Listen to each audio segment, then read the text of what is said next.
what's up? Sludge Joker here. Today we're going to be talking about Battlefield Hardline and its premium service, which the details of were just announced today by EA and Visceral. So we now have the full details of what's all going to be included in that. We'll jump right into that in a second. But also in this video, I'm going to talk about if it's worth it, if I think it's worth it for me, or if it's worth it for you guys, and also turn the questions to you guys and ask if you're planning on getting Hardline and premium and all that stuff. So let's go ahead and get into it.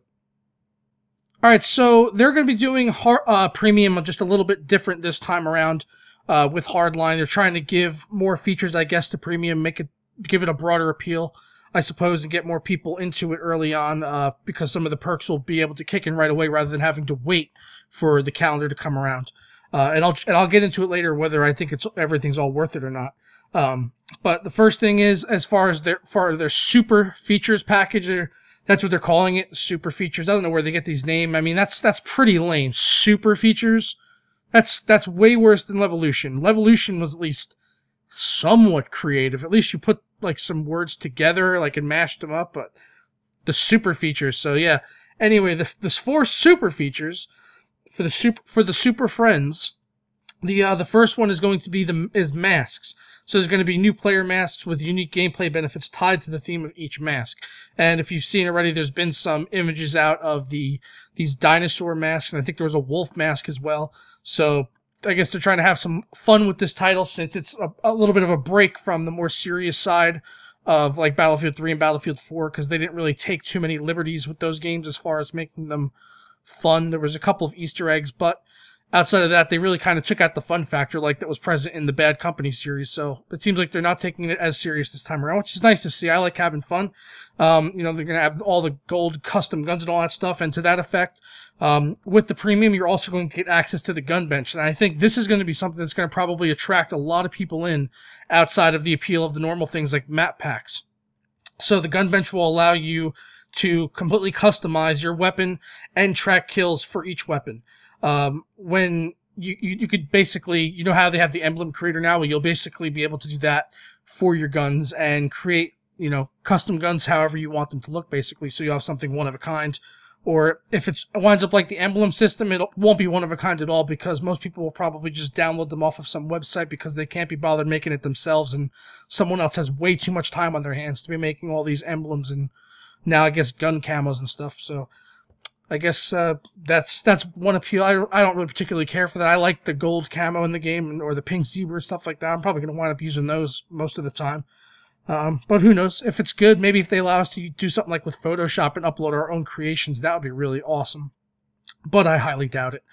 The next thing is competitive play. Now, I think they might take some flack for this one, because competitive play should be built into the base game, in my opinion. This should not be stripped out for premium. I don't think this is right. But if you get premium, you'll have access to tournaments and ladders. So you'll have, basically, they'll have like stat tracking and stuff like that built right into Battlelog for all your competitive play. Obviously, you could still do competitive play outside of this if your groups are tracking it anyway, on like websites and forums, things like that. But if you want to have the full access and transparency on Battlelog in their interface, which is probably going to be a lot better than what you could come up on your own.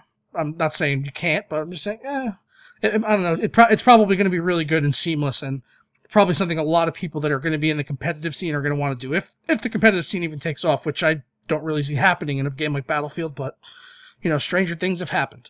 And finally, the last thing, right out of the world of Call of Duty, is the legendary status, which is essentially going to be like Call of Duty's prestiging system. So when you get to the top rank, you'll be able to reset and start over again. And whether there's going to be perks tied to this, or not perks, but, you know, like maybe some aesthetic upgrades, maybe a certain camo, or a certain emblem creation icon, or a different symbol next to your name in game. They're probably going to have something like that to give people a reason to keep playing the game and want to buy the DLC, so they have more maps to play when they keep chugging away to get that top prestige, because that's really important. Don't really care for that. Out of this, the only thing I really care about, for me personally, is I like the gun bench. Out of the super features anyway, but I'm not buying. I'm gonna buy premium, and I'll get into that in a minute. But I mean, I get it for the map packs because I play a lot of Battlefields. I mean, you tell me. I mean, In Battlefield 4, I've got 539 hours. Battlefield 3, I've got 425 hours. So that's over 900 hours combined in the past couple of years on the PC. And that's just on the PC. I also had a couple hundred hours on the Xbox 360. So it's just definitely worth it for me just to have all the map packs because I play a shit ton of Battlefield. I'm not saying that's the case for everyone, but for me it's worth it. And they've also detailed here they're going to have 4 map packs. Obviously, the first one's going to be called Criminal Activity, where players have to make a name for themselves in fast-paced, highly destructible new maps, littered with small-time crime jobs. Then the next DLC is going to be called Robbery, where you have to take the opposition head-on and progress through key locations with major cinematic action. So it kind of sounds like maybe something like Rush with some cinematics in there. That could be cool. I'm on board for that. Getaway. Getaway, this is going to be, sounds like it's going to be focusing on the Hotwire mode, essentially. There's going to be a lot of fast-paced car chases, as the name would suggest. And the last one, I have no idea what this is. It's called Betrayal, and said there's a rat in every operation, and players will have to find out who to trust. Don't know what that's implying as far as game modes are concerned. That could mean anything. And then finally, the kind of stuff you would expect like they had in BF4 with gold battle packs and 2 weeks early access to all the DLCs, access to double XP and per server queue priority, all that good shit. So it's, you know, it's a decent perk package, but I mostly just get it for the maps. And I think most people that pay for premium are really getting it for the maps. The other stuff is just kind of bonuses. As to whether anyone's gonna, as to whether I could actually imagine someone plopping down extra money just to get the super features, I don't really see that being the case. Maybe the competitive thing, if you're serious about competitive Battlefield. But yeah, I mean, for me, it's the maps, because you're already paying $60 for a game, essentially, unless you get it like G2A, you get it for like $35. And that's only coming with 9 maps. So to get like, you know, what is it? It's going to be like 16 more maps, something like that. So I think it's worth it for me. And if you play a lot of Battlefield, then it's probably going to be worth it to you. It's just, you're just going to have to ask yourself that question. If you're just a casual Battlefield player and you only want to play a couple hours on the weekend with your friends, then, you know, by all means, don't get the premium. You don't have to. There's loads of vanilla servers. If you go on BF3, BF4, after the games are, you know, over and like people even want to a new title, that's pretty much all you can find is vanilla servers, because not everyone even has premium anymore, because a lot of people are getting the games on sales. And when those sales start hitting, all the vanilla servers get repopulated again real quick, either with, you know, level hundreds that get new accounts, or you know, just with new people coming in that really didn't want to test the waters on Battlefield earlier because they weren't sure about dropping $60 on it or whatever it is. So yeah, I think it's worth it, and I'm going to be picking up the game. I'm going to be getting premium at some point, probably not day one, but at some point, probably closer to when like the first map pack comes out. And maybe I can get a deal on G2A or Kingwin or something like that, hopefully, and get it like half price. Who knows? But if you guys are going to be getting a Hardline, let me know down in the comments below. If you're going to be getting premium, let me know.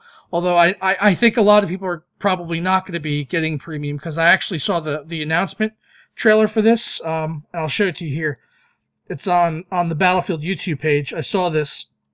I found this rather funny. It's got 6,527 thumb downs and 1,651 thumb ups. So I saw that earlier and I just laughed my ass off, because obviously people are not too happy with premium coming out, and I get that. And, you know, don't take it as a sign for me that everyone should get it just because I get it. I get it because I'm going to play a lot of Battlefield Hardline. I know this because it's what all my friends play, and it's what I like to play.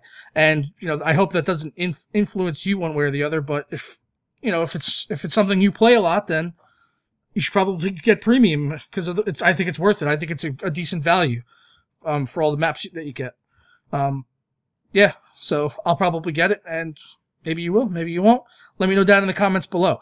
If you guys enjoyed the video, I appreciate if you stick a thumb up on it. And if you want to keep up to date with what I'm doing, you can always do that on Facebook and Twitter at Joker Slunt. And if you're not subscribed already, you can go ahead and subscribe now. As I like to do a few videos each week, you know, updating people as the news as it comes across the news wire, and I see news stories coming in, try to keep people informed of what's going on in the world of gaming and PC hardware and all that stuff. So hit the subscribe button if you're not already, if you want to see more videos like this one.